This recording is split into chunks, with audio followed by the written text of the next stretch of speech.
Assalamualaikum warahmatullahi wabarakatuh. Perkenalkanlah, nama saya Umi Nadhiratul Hasanah, guru pada Satuan Kerja di Min 5 Nganjuk.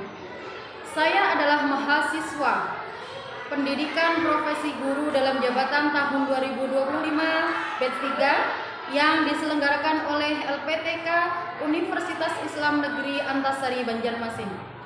Pada hari ini, tanggal 10 Oktober 2025, saya akan melaksanakan video pembelajaran sebagai bagian uji kinerja di batch 3 ini. Kegiatan pembelajaran ini akan saya laksanakan di kelas 4 di Min 5 Nganjuk dengan tujuan untuk menunjukkan kemampuan saya dalam merancang dan melaksanakan pembelajaran yang aktif, inovatif, dan bermakna bagi peserta didik. Demikian perkenalan dari saya. Wassalamualaikum warahmatullahi wabarakatuh. Assalamualaikum warahmatullahi wabarakatuh.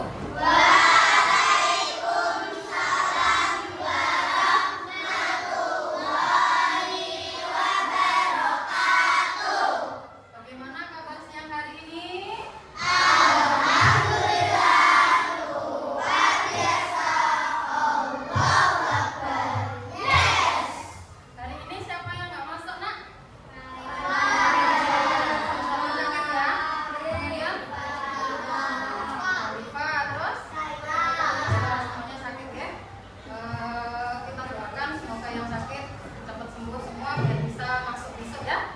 Biar bisa beraktivitas seperti biasa kembali. Anak-anak, sebelum pelajaran kita mulai, kita berdoa terlebih dahulu.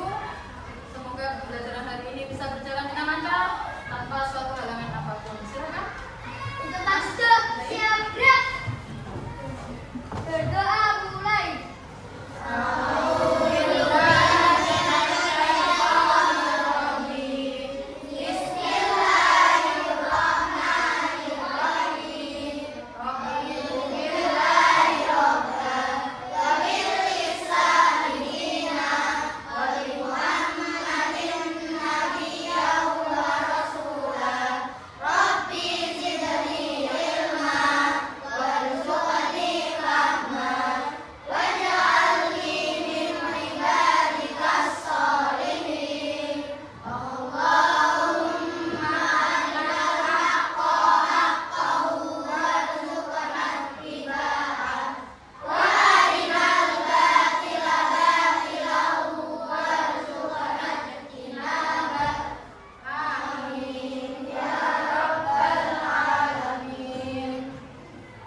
Anak-anak masih ingat apa tidak di pertemuan kemarin kita belajar tentang materi apa? Materi tayamum. Materi tayamum. Masih ingat apa tidak tayamum itu apa? Ya, masih ingat apa tidak?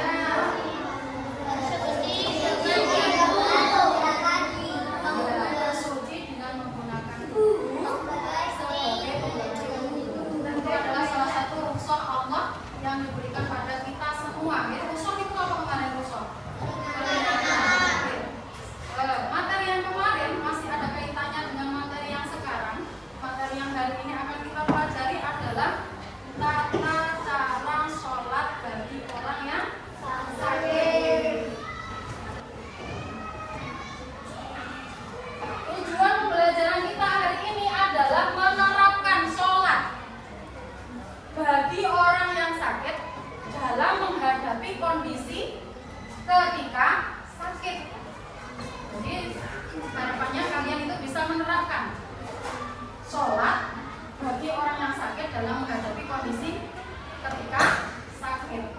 Dari materi tersebut, peserta didik dapat mengambil hikmah yang banyak dan pengucapan rasa syukur yang tidak terkira atas nikmat sehat yang diberikan oleh Allah kepada kita semua.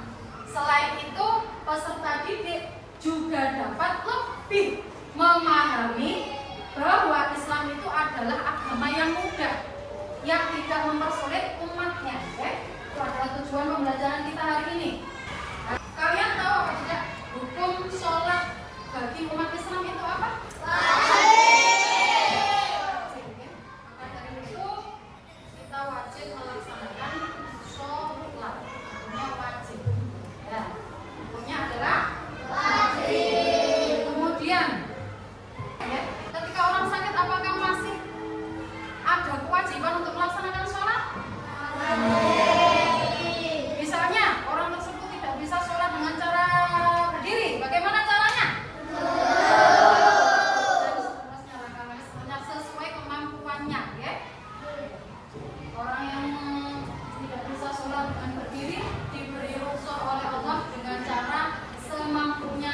dia, bagaimana dia mampu, ya itulah boleh diperbolehkan dengan cara duduk boleh dan seterusnya. Nah ini videonya silakan disimak. Assalamualaikum anak-anak, bagaimana kabar kalian? Mudah-mudahan kalian dalam keadaan sehat dan tetap semangat. Pada pertemuan kita kali ini kita akan belajar pelajaran fikih, yaitu pelajaran ketiga. Yang berikutnya adalah sabda Nabi Muhammad tentang tata cara sholat bagi orang yang sakit. Coba kita baca bersama-sama, baca basmalah dulu. Bismillahirrahmanirrahim. Sholli qa'iman fa'illam astaqim fa'illam astaqim fa'ala jambi. Artinya dibaca yang keras, artinya itu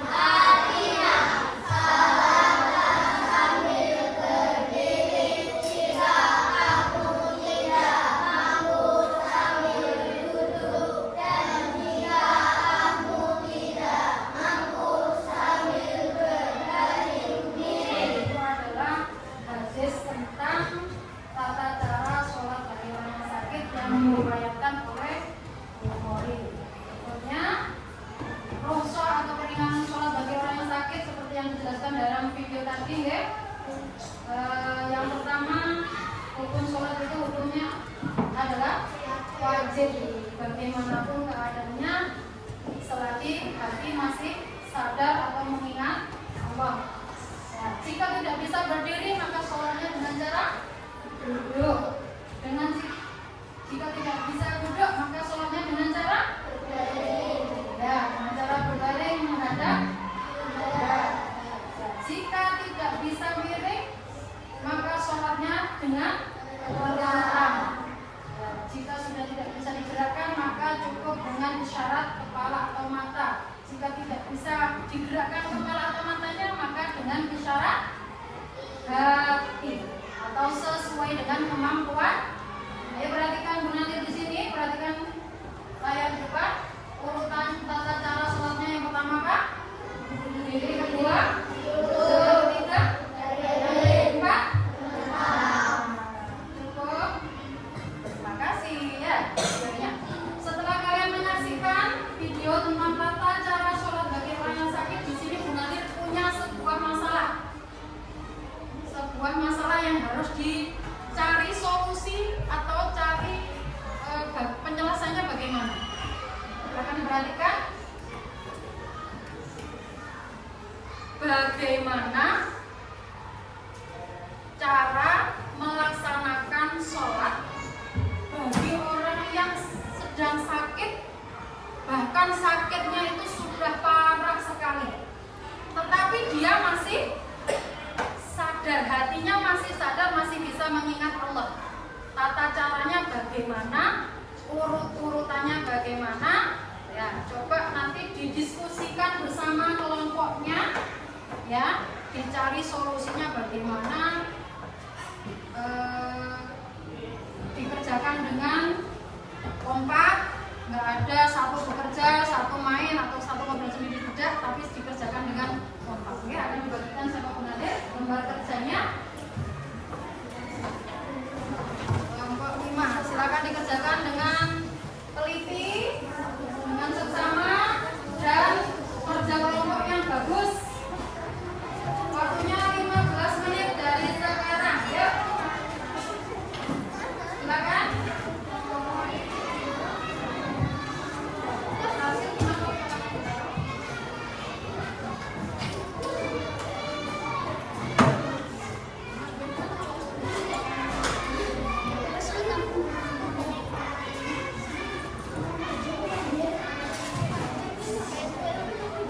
Boleh mencari jawaban dari LKS, boleh bekerja sama dengan temannya dari hasil video yang ditonton tadi. Yuk, dikerjakan dengan tertib, dengan teliti.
ini? Semangat hari ini? Asik. Coba kita tepuk semangat dulu ya. Tepuk semangat.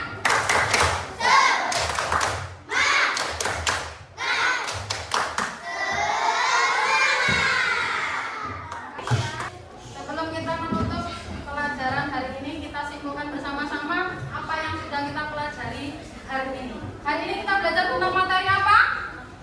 Ayo, hari ini kita belajar tentang materi apa? Sholat bagi orang yang sakit.